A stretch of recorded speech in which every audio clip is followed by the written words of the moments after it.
नमस्कार दोस्तों, स्वागत है आप सभी लोगों को एचवी पाठशाला पर।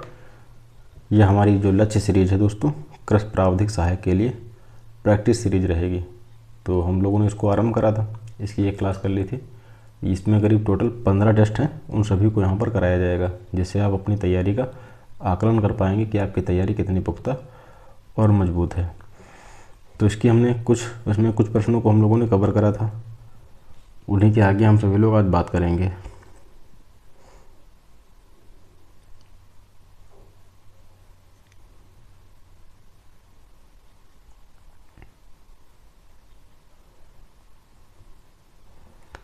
यहाँ तक हम लोगों ने पढ़ लिया था, आज इसी के आगे बात करेंगे, ठीक है। तो हमारा प्रश्न क्या था कि निम्नलिखित में से एक समान प्रकार का कार्य किस में होता है, ये सभी हम लोगों ने यहाँ तक पढ़ लिया था। उच्चतम प्रकाश संश्लेषण किस में होता है, ये भी हम लोगों ने पढ़ लिया था। तो इसके सही जवाब क्या थे, आपके विकल्प दिए गए थे, लाल प्रकाश, नीला प्रकाश, हरा प्रकाश और ये सभी। तो इसका सही जवाब क्या था दोस्तों, लाल प्रकाश। अगर इसकी हम रेट बात करें किस प्रकार रहती है, तो लाल प्रकाश उच्चतम रहती है, फिर उसके बाद नीले प्रकाश की, फिर उसके बाद हरे प्रकाश की। प्रकाश संश्लेषण की जो दर होती है उच्च रहती है। अगला हमारा प्रश्न है कि अर्धसूत्री विभाजन क्या होता है। अर्धसूत्री विभाजन जो होता है कहाँ होता है, पत्ती में होता है, तने में होता है, परागकोश में होता है या फिर जड़ में होता है दोस्तों। तो जो अर्धसूत्री विभाजन होते हैं वो परागकोश में संपन्न होते हैं। तो इसका सही जवाब क्या है, सी इसका सही जवाब है। अर्धसूत्री विभाजन कहाँ होता है, परागकोश में होता है। अर्धसूत्री विभाजन में होता क्या है, तो लैंगिक प्रजनन के द्वारा संतति के निर्माण में दो युग्मकों का संयोजन होता है दोस्तों, ठीक है। तो जो अर्धसूत्री विभाजन होता है उसमें लैंगिक प्रजनन द्वारा संतति के निर्माण में दो युग्मकों का संयोजन होता है। इनमें जो होते हैं अगुणित गुणसूत्रों का एक समूह बनता है। इसमें एक अर्धसूत्री विभाजन एक प्रकार का विशिष्ट कोशिका विभाजन होता है, जिसमें जो अगुणित संतत कोशिकाएं बनती हैं उसमें गुणसूत्रों की संख्या आधी हो जाती है। ये थोड़ा टॉपिक कठिन है, ये हम लोगों ने प्लांट फिजियोलॉजी के अंतर्गत संभवतः शायद टॉपिक हम लोगों ने कर रखा है। अगर नहीं कर रखा होगा तो मैं इसको करा दूंगा आप लोगों को, ताकि इसमें कोई कन्फ्यूज़न ना हो और आपको चीज़ें समझ में आ जाएं। क्योंकि इससे शायद संभवतः एक दो प्रश्न आपको देखने को मिल जाए।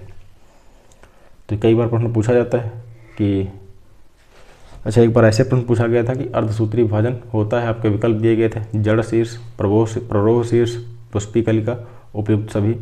तो पुष्पिकलिका में होता है दोस्तों।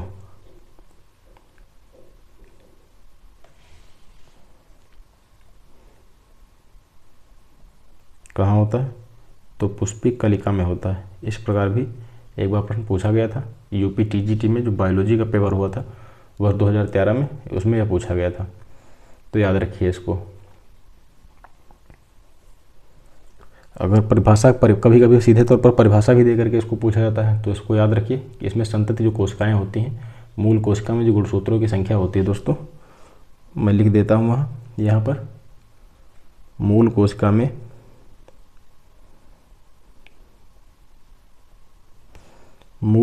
में गुणसूत्रों की संख्या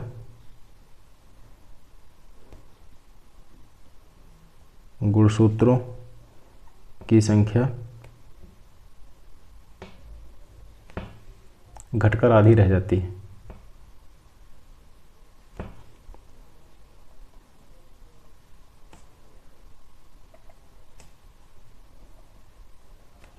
तो जो मूल कोशिका में जो गुणसूत्रों की संख्या होती है वो क्या होती है, घट करके आधी रह जाती है। अर्धसूत्री विभाजन आमतौर पर 2 चरणों में होता है।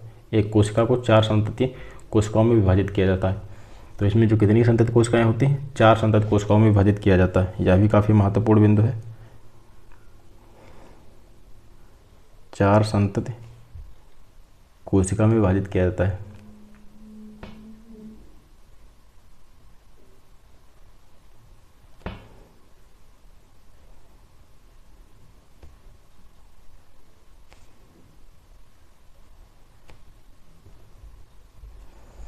तो अर्धसूत्री विभाजन कहाँ होता है, अगर ये आपके विकल्प आएंगे, परागकोश में, पुष्पिकलिका में, इन सब में अर्धसूत्री विभाजन संपन्न होता है।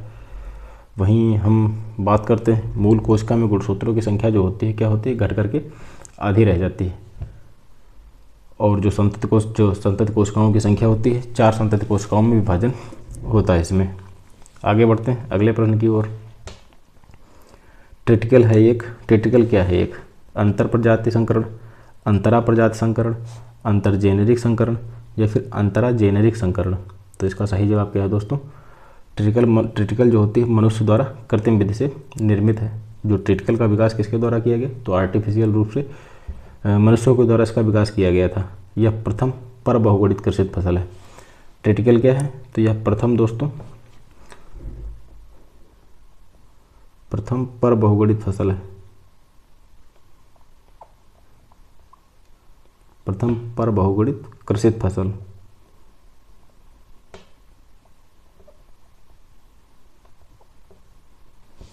तो ट्रिटिकल क्या है? प्रथम पर बहुगुणित कृषित फसल है। इसके लिए टेट्राप्लॉइड गेहूं का प्रयोग किया जाता है। इसके लिए किस प्रकार का गेहूं का प्रयोग किया जाता है? तो टेट्राप्लॉइड गेहूं का प्रयोग किया जाता है। और तो जो ट्रिटिकल होता है हेक्साप्लॉइड, और जब गेहूं हेक्साप्लॉइड प्रयोग किया जाता है तो ट्रिटिकल ऑक्टाप्लॉइड प्राप्त होता है। लेकिन प्रत्येक दिशा में डिप्लॉइड राही का ही प्रयोग किया जाता है। तो इसका सही जवाब क्या है? अंतर जेनेरिक संकरण। ट्रिटिकल क्या है? एक अंतर जेनेरिक संकरण है, ठीक है। और ट्रिटिकल प्रथम पर बहुगुणित कृषित फसल का एक उदाहरण है। अगला हमारा प्रश्न क्या है कि अलैंगिक प्रजनन संबंधित है। जो अलैंगिक प्रजनन है इसका संबंध किससे है? आपके विकल्प दिए गए स्वनिषेचन से, असंग जनन से, परनिषेचन से या फिर संग जनन से। तो इसका सही जवाब क्या है दोस्तों? असंग जनन से। अलैंगिक प्रजनन का संबंध किससे? असंग जनन से अलैंगिक प्रजनन का संबंध है। इसमें होता क्या है? तो पौधों का जो प्रोपोगेशन होता है जड़, तना, पत्ती इत्यादि के द्वारा होता है। पौधों का जो प्रोपोगेशन होता है, पौधों का प्रोपोगेशन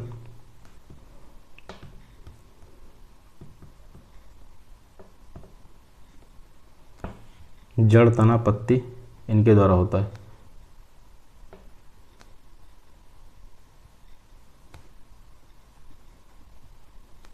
आदि के द्वारा संपन्न होता है। अर्थात हम कह सकते हैं कि जो वानस्पतिक भाग होते हैं उनसे इनका असंग जनन होता है।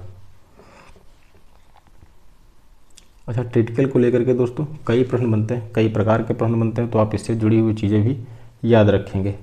मान लीजिए ये नहीं आया तो किसी और भी प्रकार से प्रश्न बन सकता है। जो ट्रिटिकल होता है दोस्तों आमतौर पर गेहूं और राई के संकर अनाज, किसका अनाज है? ट्रिटिकल या गेहूं और राई के संकर अनाज, गेहूं और राई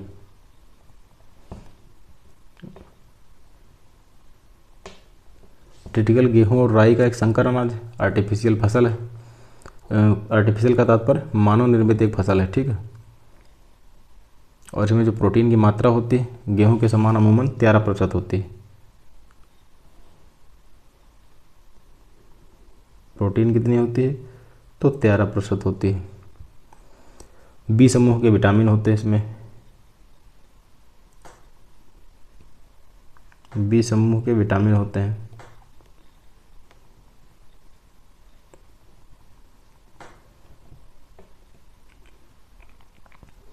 तो उम्मीद है चीज़ें आपकी समझ में आ गई होंगी। तो अगर आपसे कुछ पूछा जाता है तो आप इससे जुड़ी हुई चीज़ें भी याद रखिए। जैसे एक बार प्रश्न एक पूछा गया था कि ट्रिटिकल के संबंध में निम्नलिखित पर विचार कीजिए। वह गेहूं की तुलना में बेहतर उपज देते हैं। मोटा दाना, उन्मूलन और रहने की उच्च संवेदनशीलता।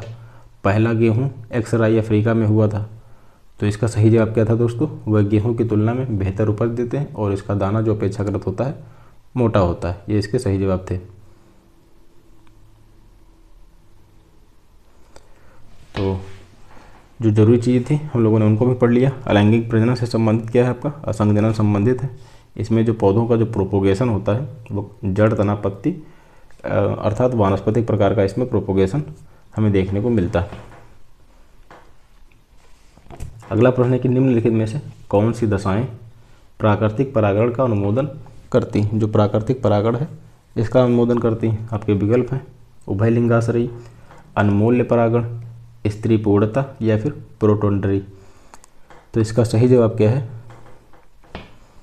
अनमोल्य परागण, स्त्री पूर्णता तथा प्रोटोन्डरी, इन सभी से मिलकर के प्राकृतिक परागण का निर्माण होता है। तो इसका सही जवाब क्या हो जाएगा दोस्तों? 2, 3 और 4 ये आपका सही जवाब हो जाएगा। उभयलिंगाश्री इसमें शामिल नहीं होगा। तो कौन सी ऐसी दशाएं हैं जो प्राकृतिक परागण का अनुमोदन करने का कार्य करती हैं? आपका विकल्प सेकंड इसका सही हो जाएगा, अनमूल्य परागण, स्त्री पूर्णता और प्रोटंडरी। ये आपस में मिलकर के क्या करती हैं? ये प्राकृतिक परागण का अनुमोदन करने का कार्य करती हैं। अगला हमारा प्रश्न है कि प्रोटीन संश्लेषण का सही क्रम क्या है? प्रोटीन जो संश्लेषण होता है उसका सही क्रम क्या है? आपके विकल्प कौन कौन से हैं? डीएनए, अमीनो अम्ल, डीएनए, अमीनो अम्ल, आरएनए, प्रोटीन्स। अगला विकल्प है डीएनए, आरएनए, अमीनो अम्ल, प्रोटीन्स, आरएनए, आरएनए, अमीनो अम्ल, proteins, DNA, tRNA, proteins, amino अम्ल। टीआरएनए जो होते हैं दोस्तों ट्रांसफ़र वाले आरएनए होते हैं। तो खैर इसका सही क्रम क्या है? डीएनए, आरएनए और अमीनो अम्ल और तथा प्रोटीन्स, इसका एक सही क्रम होता है। तो देखिए इसमें कहाँ है दिया गया विकल्प, डीएनए, आरएनए, अमीनो अम्ल और प्रोटीन। तो इसका विकल्प बी क्या हो जाएगा? आपका सही जवाब हो जाएगा। इसका क्रम क्या होता है?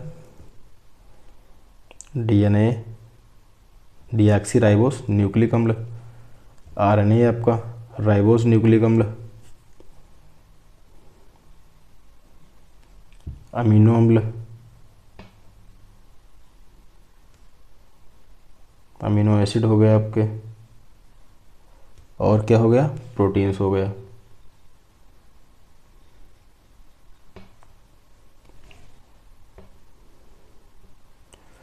और गौर करने वाली बात यह है कि जो प्रतिलेखन की क्रिया संपन्न होती है तो उसमें डीएनए को नाभिक में कॉपी किया जाता है। ठीक है।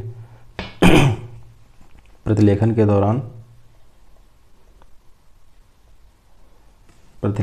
दौरान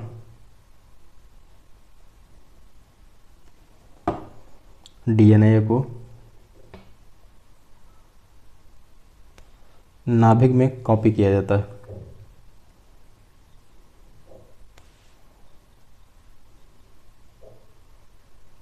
ये एमआरएनए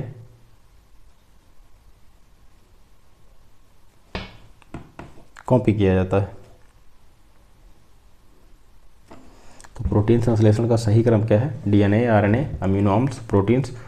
गौर करने वाली बात यह है कि प्रतिलेखन के दौरान डीएनए को नाभिक में अर्थात एमआरएनए में कॉपी किया जाता है। अगला हमारा प्रश्न क्या है? जीन बैंकों में बीजों को रखा जाता है। जो जीन बैंक होते हैं उसमें बीजों को रखते हैं तरल नाइट्रोजन में। पहला विकल्प क्या है कि तरल नाइट्रोजन में, या फिर रेफ्रिजरेटर कैबिनों में, या शीत संरक्षण में जहां अपेक्षित आर्द्रता बहुत अधिक है, या फिर एयर कंडीशन भवनों में। तो इसका सही जवाब क्या है?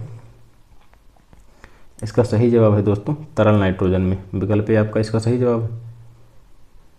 जीन बैंकों में जो बीज होते हैं उनको द्रव नाइट्रोजन में रखा जाता है। तो इसके लिए अगर टेम्परेचर की बात करें तो -196 डिग्री सेल्सियस का टेम्परेचर उचित रहता है। कितना क्रायो प्रिजर्वेशन के लिए जो टेम्परेचर होता है कितना सही रहता है द्रव नाइट्रोजन के लिए?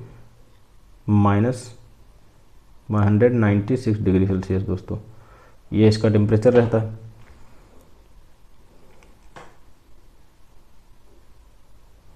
अगला हमारा प्रश्न क्या है? बीटी कपास एक आनुवांशिक रूप से परिवर्तित कपास किस्म है। जो बीटी कपास है आनुवांशिक रूप से मॉडिफाई कह सकते हैं कपास की किस्म है, जिसमें क्या होता है? जिसमें कीटनाशक सहिष्णुड, कवकनाशी सहिष्णुड, कीटनाशक सहिष्णुड होती है, या कवकनाशी सहिष्णुड होती है, या खरपतवार नाशी सहिष्णुड होती है, या फिर इनमें से कोई नहीं। तो इसका सही जवाब क्या होगा? जो बीटी कपास होती है यह आनुवांशिक रूप से मॉडिफाई से एक प्रकार की फसल है जिसमें कीटनाशकों के ऊपर सहिष्णुता के गुण पाए जाते हैं। तो इसका सही जवाब क्या हो जाएगा? विकल्प ए आपका इसका सही जवाब हो जाएगा। बीटी कपास में क्या पाया जाता है? तो बीटी कपास में पहली बात तो यह जेनेटिकली मॉडिफाइड किस्म है, ठीक है, और इसमें कीटनाशक के प्रति सहिष्णुता के गुणों को हमें इसमें देखने को मिलता है। इसमें जो बैक्टीरिया होता है दोस्तों बैसिलस थुरिंजिएंसिस के जीनों को डाला जाता है। किसके जीनों को इसमें डाला जाता है? तो बैसिलस थुरिंजिएंसिस के जीनों को इसमें डाला जाता है। बैक्टीरिया भी जो पूछा जाता है,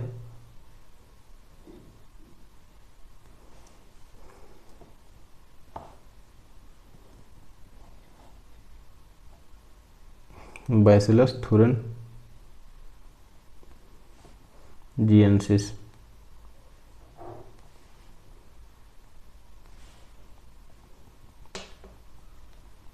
के जीन को डाला जाता है,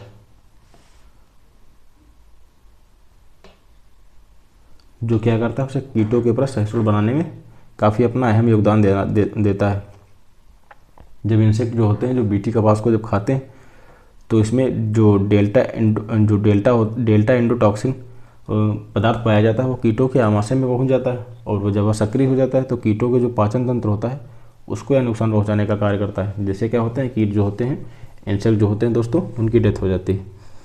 तो बीटी कपास में एक आपको याद क्या रखना है, बीटी कपास में एक आनुवांशिक रूप से परिवर्तित कपास की किस्म है, जिसमें क्या होता है, कीटनाशक के प्रसंस्करण होते हैं। इसमें कौन सा बैक्टीरिया जो होता है डाला जाता है, तो बैसिलस थुरिनजेंसिस जीन, जो बैसिलस थुरिनजेंसिस के जो जीन होते हैं दोस्तों, इनको डाला जाता है। ठीक है, तो डेल्टा एंडोटॉक्सिन जो होता है वह आमाशय में कीटों के पहुंचता है, और जब यह सक्रिय होता है तो जो इंसेक्ट जो होते हैं उनकी डेथ हो जाती है।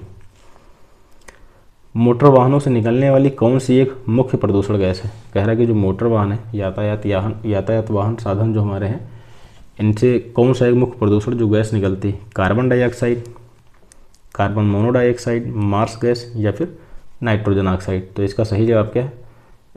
कार्बन मोनोडाइऑक्साइड इसकी सही जवाब इसका होगा दोस्तों। विकल्प बी आपका इसका सही जवाब हो जाएगा। यह एक प्रकार की प्रमुख प्रदूषक गैस है। बाकी अन्य गैसें भी इसमें उत्सर्जित होती हैं, लेकिन अगर यातायात संसाधनों की अगर हम प्रमुख गैस की बात करें जो काफ़ी हानि पहुंचाती है हमारे वातावरण को भी, तो कार्बन मोनोडाइऑक्साइड गैस होगी। अगला हमारा प्रश्न है कि हरियाली वाटरशेड विकास कार्यक्रम किसके द्वारा प्रायोजित है? हरियाली वाटरशेड विकास कार्यक्रम किसके द्वारा प्रायोजित है? तो आपके विकल्प कौन कौन से दिए गए हैं? राजस्थान, उत्तर प्रदेश, आंध्र प्रदेश, या फिर इनमें से कोई नहीं। तो इसका सही जवाब क्या हो जाएगा दोस्तों? इनमें से कोई नहीं। यह एक प्रकार का जो हरियाली वाटरशेड जो कार्यक्रम है, यह केंद्र सरकार के द्वारा आयोजित है।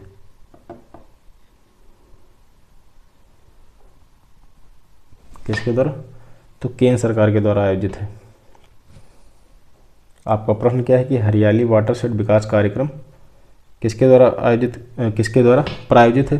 तो आपके जो प्रश्न है, जो विकल्प हैं दोस्तों, राजस्थान, उत्तर प्रदेश, आंध्र प्रदेश, या फिर इनमें से कोई नहीं। तो इसका सही जवाब क्या है? इनमें से कोई नहीं, क्योंकि यह एक प्रकार का केंद्र प्रायोजित कार्यक्रम है।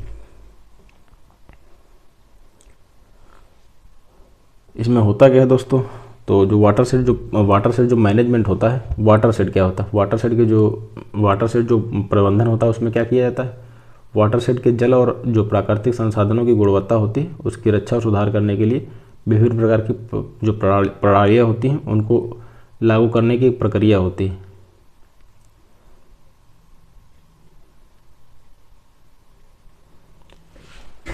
अच्छा, कुछ अतिरिक्त जानकारी की बात कर लेते हैं वाटरशेड के कुछ प्रकारों की। तो खैर इसका सही जवाब क्या है? इनमें से कोई नहीं। हरियाली वाटरशेड जो विकास कार्यक्रम है, यह एक प्रकार का केंद्र सरकार का कार्यक्रम है।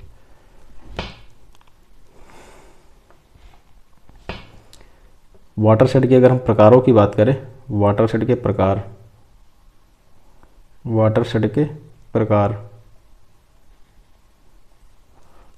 प्रकार कौन से हैं?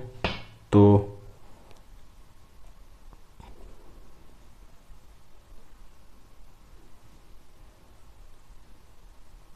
मिनी वाटरशेड का मिनी हो गया आपका, मिनी के बाद माइक्रो हो गया, मिनी माइक्रो मिली, सब वाटरशेड,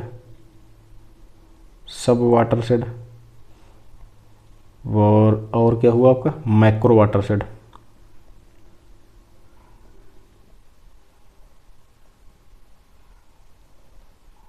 अब आइए इनकी माप की बात कर लेते हैं। इनकी माप क्या रहेगी? तो मिनी वाटरशेड का जो एरिया रहता है 1 से लेकर के 100 हेक्टेयर तक,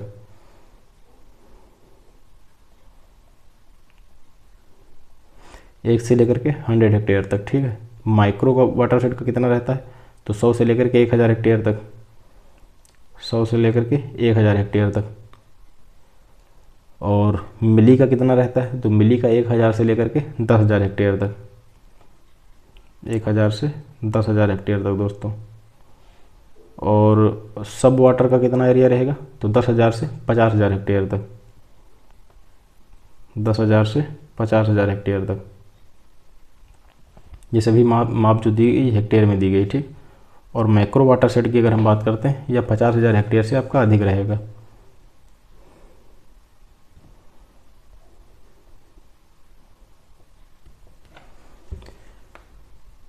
गौर करने वाली बात यह है कि एकीकृत वाटरशेड विकास कार्यक्रम, इसको ग्रामीण विकास मंत्रालय की जो भूमि संसाधन विकास वर्ष 2009-10 से एकीकृत वाटरशेड विकास कार्यक्रम चलाया गया है, ठीक है। इसका उद्देश्य क्या है, तो 2027 तक 55 मिलियन हेक्टेयर वर्षा सिंचित भूमि को कवर करना एक इसका एक प्रमुख उद्देश्य है।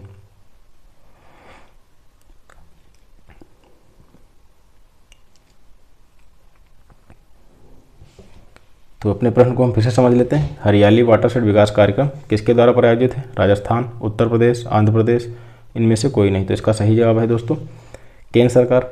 अगर हम वाटरशेड की कुछ प्रकारों की बात करें, तो मिनी वाटरशेड का एरिया कितना, 1 से लेकर के 100 हेक्टेयर तक, माइक्रो का 100 हेक्टेयर से लेकर के 1000 हेक्टेयर तक, वहीं मिली का 1000 हेक्टेयर से लेकर के 10,000 हेक्टेयर तक, जबकि सब वाटर का 10,000 से लेकर के 50,000 हेक्टेयर तक, और मैक्रो वाटरशेड का जो कितना एरिया 50,000 हेक्टेयर से अधिक है। और एक कार्यक्रम की बात करें, एकीकृत वाटरशेड विकास कार्यक्रम, इसको 2009-10 से अमूमन एकीकृत वाटरशेड विकास कार्यक्रम को चलाया जा रहा है। इसका उद्देश्य क्या है, तो 2027 तक 55 मिलियन हेक्टेयर वर्षा सिंचित भूमि को कवर करना इसका एक प्रमुख उद्देश्य है, ठीक है। और जो आपका हरियाली जो वाटरशेड है, यह केंद्र सरकार का एक प्रायोजित एक प्रकार की विकास परियोजना है। इसके अगर कुछ उद्देश्यों की हम बात करें, तो ग्रामीण क्षेत्रों को जो पीने वाला पानी, सिंचाई, मत्स्य पालन, वनीकरण, इन सब के लिए जल के संरक्षण में इनको सक्षम बनाना इसका कोई एक प्रमुख उद्देश्यों में इसके शामिल है। उम्मीद है समझ गए होंगे। अच्छा, ये काफ़ी इम्पोर्टेंट है, ये पूछा जाता है। आप में एक टॉपिक भी दिया गया है इरिगेशन मैनेजमेंट, उसके लिहाज से भी ये काफ़ी इम्पोर्टेंट है। अगला हमारा प्रश्न क्या है कि वह भूमि क्षेत्र जो एक उभयनिष्ठ बिंदु पर निकलती है क्या कहलाता है, जल संग्रहण क्षेत्र या फिर खेत तालाब। तो यह इसका सही जवाब क्या हो जाएगा दोस्तों, इसका सही जवाब हो जाएगा जल संग्रहण क्षेत्र। वाटरशेड एरिया कहते किसे हैं, तो इसका तात्पर्य होता है कि अगर किसी जलाशय, नदी या नाले में कितने क्षेत्र से पानी जो है बहकर आता है। इस जल संग्रहण क्षेत्र का तात्पर्य क्या है, जो जलाशय हैं, नदी है या फिर नाले हैं, इनके कितने क्षेत्र से जो पानी होता है वह बह करके आता है। और किसी भूभाग का वह प्राकृतिक खंड जिसका अपवाह एक निश्चित निकास बिंदु पर मिलता है वो क्या कहलाता है, जल संग्रहण क्षेत्र कहलाता है। तो वह भूमि क्षेत्र जो एक उभयनिष्ठ बिंदु पर निकलती है उसे क्या कहा जाता है, जल संग्रहण क्षेत्र कहा जाता है। अगला हमारा प्रश्न क्या है कि हैरिंगवीन प्रणाली का संबंध किससे है, सिंचाई से। जो हैरिंगवीन प्रणाली है इसका संबंध किससे है, सिंचाई से संबंधित है या फिर स्राव विधि से संबंधित है या जल निकास से, या इनमें जो भी ऑप्शन दिए गए हैं इसका कोई सही जवाब नहीं है। तो इसका सही जवाब क्या हो जाएगा दोस्तों, जो हैरिंगवीन प्रणाली है इसका संबंध किससे, जल निकास विधि से। इसमें जो जल निकास होता है किसके माध्यम से होता है, तो इसमें जो जल निकास होता है नालियों के माध्यम से होता है। और जो सहायक नालियाँ होती हैं इनको दोनों ओर से लंबवत बनाया जाता है। तो हैरिंगवीन जो प्रणाली होती है इसका संबंध किससे है, जल निकास से इसका संबंध है।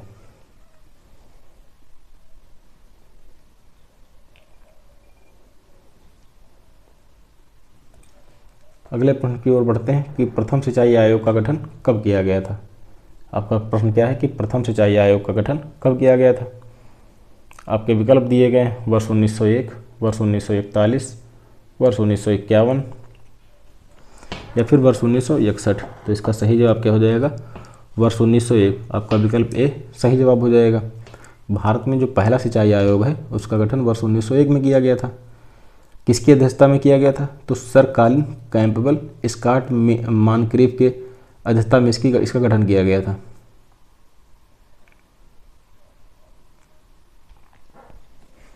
इसका गठन किसके अध्यक्षता में किया गया था,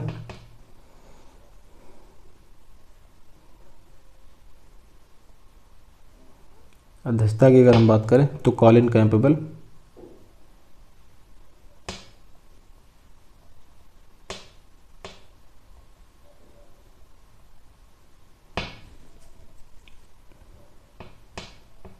स्कॉट मॉनक्रिफ, इनकी अध्यक्षता में गठन किया गया था। इस आयोग का गठन करने का उद्देश्य क्या था? तो जो अकाल था उससे बचाव के लिए सिंचाई पर रिपोर्ट प्रस्तुत किया जाना, जिससे जरूरी जो सुधार हैं किए जा सकें।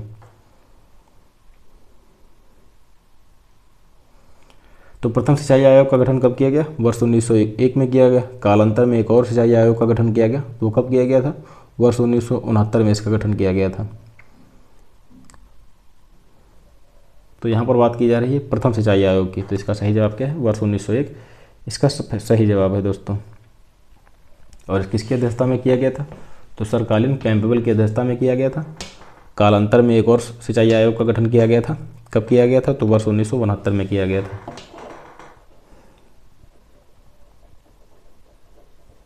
आगे वर्ष 1969 में गठित।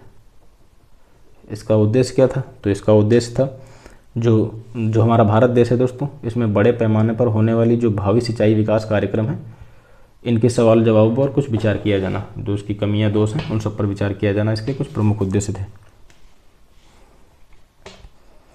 अगला हमारा प्रश्न है कि समोच्च के साथ आवंटित सीढ़ी में पानी देने को क्या कहा जाता है? जो समोच्च होता है उसमें समोच्च के साथ आवंटित सीढ़ी में पानी देने को क्या कहा जाता है? मुर्राह, भदावरी, ये थोड़ा इसका तो कुछ इसके ऑप्शन ही दोस्तों गलत है।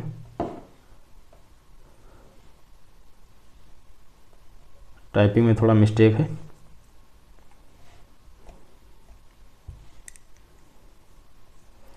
समोच्च के साथ आवंटित सीढ़ी में पानी देने को क्या कहा जाता है? सीढ़ीदार सिंचाई को समोच्च कोड़दार सिंचाई भी कहा जाता है दोस्तों।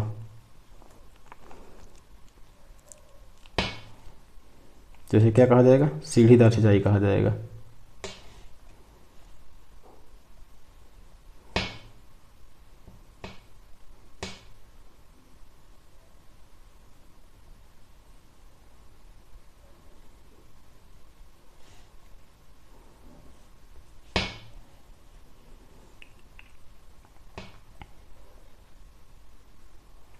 सीढ़ीदार सिंचाई समोच्च के साथ आवंटित सीढ़ी में पानी देने को क्या कहा जाएगा? सीढ़ीदार सिंचाई कहा जाएगा। जो सीढ़ीदार सिंचाई होती है इसको समोच्च कोड़ सिंचाई भी कहा जाता है। इसे क्या कहा जाता है? तो इसे समोच्च कोड़ सिंचाई भी कहा जाता है। समोच्च कोड़ सिंचाई भी कहा जाता है।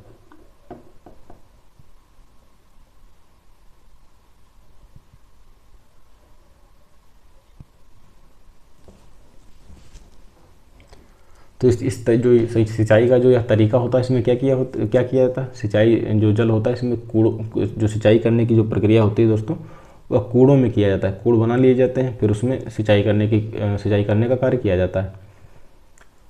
जो कूड़ होते हैं बनाए कैसे जाते हैं? तो ढाल की विपरीत दिशा में बनाए जाते हैं। कहाँ किधर बनाए जाते हैं? तो ढाल की विपरीत दिशा में बनाए जाएंगे, न कि ढाल की दिशा में। ढाल की विपरीत दिशा में बनाए जाएंगे। ढाल की विपरीत दिशा में बनाए जाएंगे, जिससे क्या होगा? जो जल होगा उसकी बचत की जा सकेगी, बचत की जा सकेगी सिंचाई वाले जल की। अगला हमारा प्रश्न है कि पहाड़ी वाले क्षेत्रों में मृदा संरक्षण की कौन सी सर्वोत्तम विधि? छादान कृषि, समोच्च जुताई, आवरण शस्य या फिर उचित साम्यावर्तन।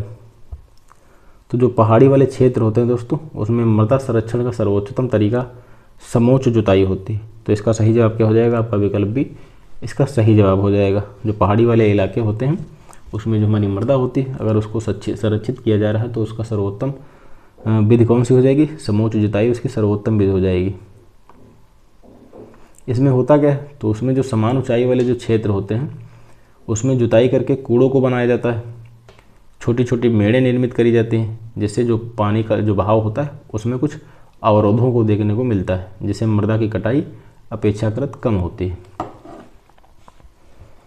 अगला हमारा प्रश्न है कि गोबर की खाद में कार्बन और नाइट्रोजन अनुपात को किससे कम होना चाहिए? 10, 20, 30, 40। तो जो कार्बन जो गोबर की खाद में कार्बन नाइट्रोजन अनुपात होता है वह किससे कम होना चाहिए? तो आमतौर पर 40 से अधिक नहीं होना चाहिए। जो गोबर की खाद होती है उसमें कार्बन नाइट्रोजन अनुपात कितना होता है? गोबर की खाद का CN अनुपात कितना होता है? 30:1 होता है। 30:1 होता है, ठीक है। यह इसका सही जवाब क्या है? विकल्प डी आपका सही जवाब हो जाएगा। गोबर की खाद में कार्बन नाइट्रोजन अनुपात 30:1 होता है, जो कि अमूमन 40 से अधिक नहीं होना चाहिए। अगले प्रश्न की ओर आते हैं कि सूक्ष्म जैविक क्रिया के माध्यम से उपलब्ध पोषक तत्व के रूप में अनुपलब्ध पोषक तत्वों में बदलने की क्रिया क्या कहलाती है? कह रहा है कि जो सूक्ष्म जैविक क्रिया के माध्यम से, जो सूक्ष्म जैविक क्रिया होती है उसके माध्यम से उपलब्ध पोषक तत्व, जो पोषक तत्व उपलब्ध होते हैं उसमें उनका परिवर्तन होकर के अनुपलब्ध पोषक तत्व हो जाए तो उन्हें क्या कहा जाएगा? निसंचालन, खनिजीकरण, स्थिरीकरण या फिर इनमें से कोई नहीं। तो इसका सही जवाब क्या हो जाएगा? निसंचालन हो जाएगा। विकल्प आपका ए सही जवाब हो जाएगा। एम्बोलाइजेशन इसको कहा जाएगा। क्या कहा जाएगा? इसकी जो अंग्रेजी है दोस्तों उसको भी याद रखिए, एम्बोलाइजेशन।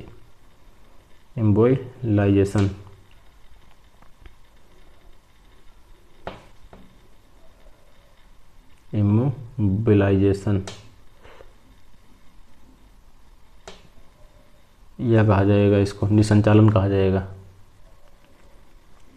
इसमें होता क्या? तो इसमें जो पोषक तत्व के रूप को अनुपलब्ध पोषक तत्वों में सूक्ष्म जैविक क्रिया के माध्यम से बदल दिया जाता है, तो उसे क्या कहा जाएगा? उसे एम्बोलाइजेशन कहा जाएगा। खनिजीकरण किसे कहा जाता है? मिनरलाइजेशन किसे कहा जाता है? तो जो अनुपलब्ध पोषक तत्व होते हैं उसको उपलब्ध पोषक तत्वों में बदलना किसके द्वारा? सूक्ष्म जैविक क्रिया के माध्यम से बदलना खनिजीकरण कहलाता है। इसमें क्या होगा दोस्तों? तो इसमें अनुपलब्ध पोषक तत्व, जो अनुपलब्ध पोषक तत्व होते हैं वो क्या होते हैं? उपलब्ध पोषक तत्वों में परिवर्तित हो जाते हैं।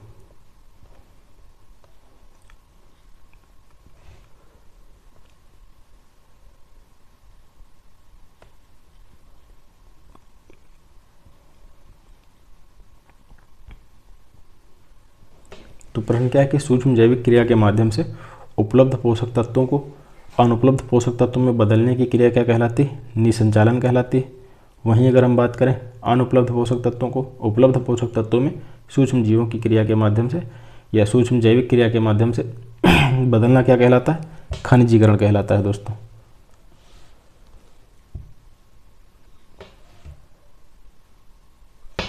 अगला हमारा प्रश्न क्या है कि सनई एवं ढैंचा, ये कैंचा नहीं है, सनई एवं ढैंचा की हरी खाद से कितने कुंतल जैव पदार्थ प्रति हेक्टेयर प्राप्त करे जा सकते हैं?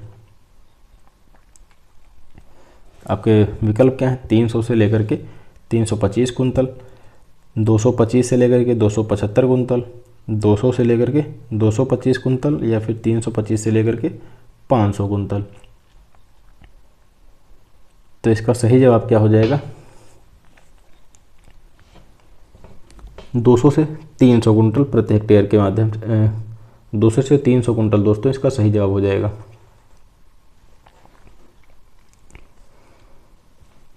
यहाँ पर बात किसकी की जा रही है? सनई एवं ढैंचा की हरी खाद की बात की जा रही है। तो इसका सही जवाब क्या हो जाएगा आपका? अमूमन 200 से 300 आ रहा है तो इसका सही जवाब क्या हो जाएगा आपका? विकल्प ए इसका सही जवाब हो जाएगा।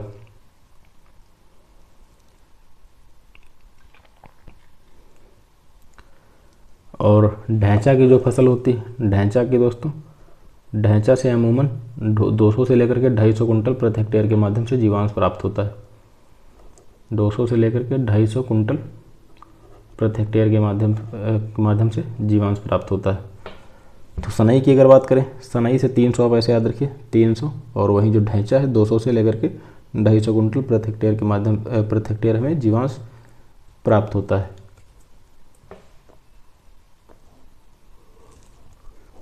पोटेशियम सल्फेट में गंधक कितने प्रतिशत पाया जाता है? 36%, 6%, 18% या फिर 24%? तो इसका सही जवाब क्या है दोस्तों? जो आपका गंधक है इसमें कितना पाया जाता है? तो अमूमन 18% के आसपास पाया जाता है। विकल्प सी इसका सही जवाब हो जाएगा। पोटेशियम सल्फेट में जो K2O है वह 50% पाया जाता है। सल्फर है दोस्तों, जिसे गंधक भी कहा जाता है, जो 12 से 18% पाया जाता है।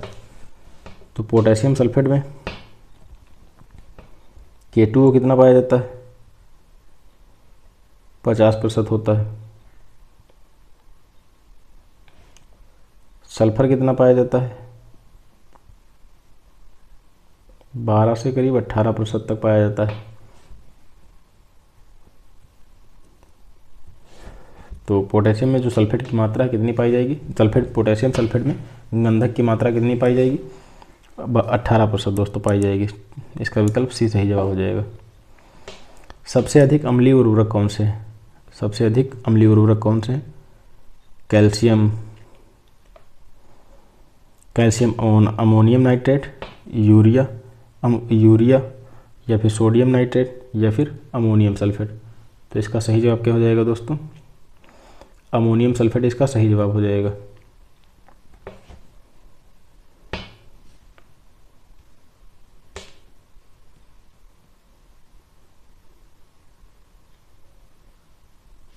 अमोनियम सल्फेट इसका सही जवाब हो जाएगा। ठीक, सबसे अधिक अम्लीय उर्वरक की बात की जा रही है। अमोनियम सल्फेट का जो इक्विवेलेंट एसिडिटी है, समतुल्य अम्लता, वह कितनी होती है? तो इसकी जो EA है वह करीब 100 होती है दोस्तों।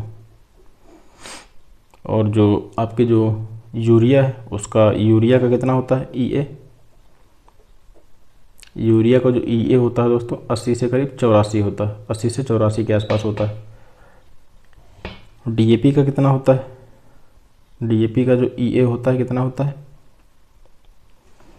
इक्विवेलेंट एसिडिटी कितनी होती है DAP की? 77 होती है। अमोनियम सल्फेट की जो सबसे अधिक अम्लीय उर्वरक आपके कौन है? तो अमोनियम सल्फेट सबसे अम्लीय उर्वरक है। इसका जो समतुल्य अम्लता होती है कितनी होती है? 100 होती है। और यूरिया की समतुल्य अम्लता कितनी? 80 से 84 के आसपास होती है। जबकि DAP की जो समतुल्य अम्लता होती है वह 77 होती है। अमोनियम क्लोराइड का कितना होता है? तो 128 होता है। और एनहाइड्रस अमोनिया का कितना होता है? 148 होता है। काफ़ी इंपॉर्टेंट है, पूछा जाता है। समतुल्य अम्लता एनहाइड्रस अमोनिया की कितना होता है? एनहाइड्रस अमोनिया इसका होता है 148। अमोनियम क्लोराइड का कितना होता है?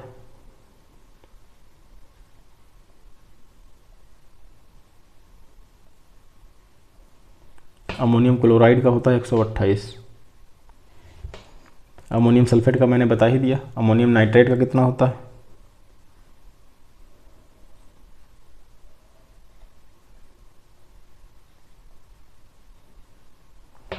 अमोनियम नाइट्रेट का होता है 60। और यूरिया का 80 से 84। और DAP का कितना होता है? तो 77 होता है। अगला हमारा प्रश्न है कि ह्यूमस में औसत संगठन के अनुसार पोषक तत्व किस क्रम में पाए जाते हैं? नाइट्रोजन, ऑक्सीजन, कार्बन, या फिर कार्बन ऑक्सीजन नाइट्रोजन, या फिर ऑक्सीजन नाइट्रोजन और कार्बन, या कार्बन नाइट्रोजन ऑक्सीजन। तो यहाँ पर बात हो रही ह्यूमस की। ह्यूमस होता क्या? ह्यूमस एक प्रकार का कार्बनिक पदार्थ होता है जो कि जैव पदार्थों के विभिन्न प्रकार के जो अवघटन होते हैं उससे प्राप्त होता है। खैर, इसका सही जवाब क्या है? कार्बन ऑक्सीजन नाइट्रोजन इसका सही जवाब है। ह्यूमस में लिग्निन की मात्रा कितनी पाई जाती है? तो 40 से 45% लिग्निन पाई जाती है। प्रोटीन 30 से 33% पाई जाती है। इसलिए इसे क्या कहा जाता है? ह्यूमस को लिग्नोप्रोटीन भी कहा जाता है। क्या कहा जाता है? लिग्नोप्रोटीन भी कहा जाता है ह्यूमस को। लिग्नोप्रोटीन भी कहा जाता है। इसमें जो प्रोटीन होती है कितनी होती है? 30 से 33% होती है। और जो लिग्निन होती है वह कितना पाया जाता है? वह दोस्तों 40 से 45% पाया जाता है।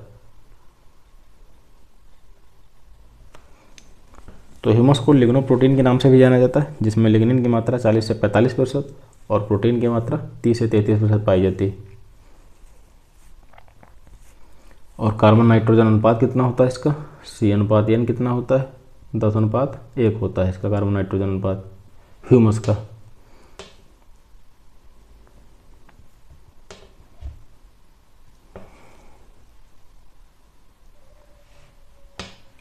अगला हमारा प्रश्न है कि मृदा का स्थायी गुण कौन सा है। पूछा जा रहा है कि मृदा का स्थायी गुण कौन सा होता है।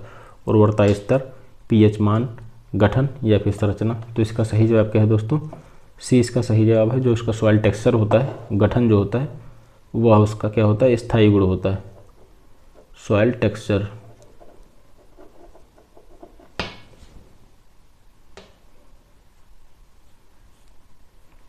और जो उसके मृदा जो मिट्टी होती है उसमें जो मृदा वर्ग के कणों के आपेक्षिक अनुपात को क्या कहा जाता है, मृदा कणाकार कहा जाता है। आपेक्षिक अनुपात को क्या कहते हैं,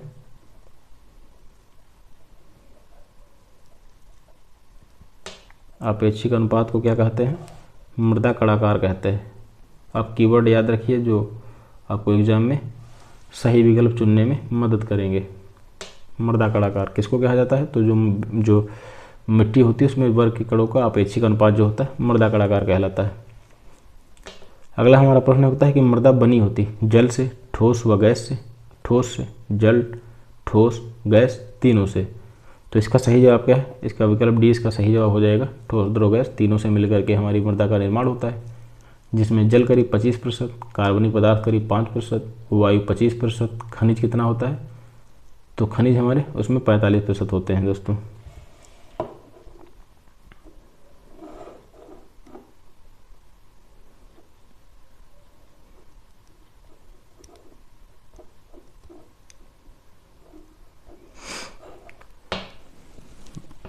जल, ठोस व गैस तीनों से मिलकर के बना होता है, जिसमें जल की मात्रा कितनी होती है, जल होता है 25%,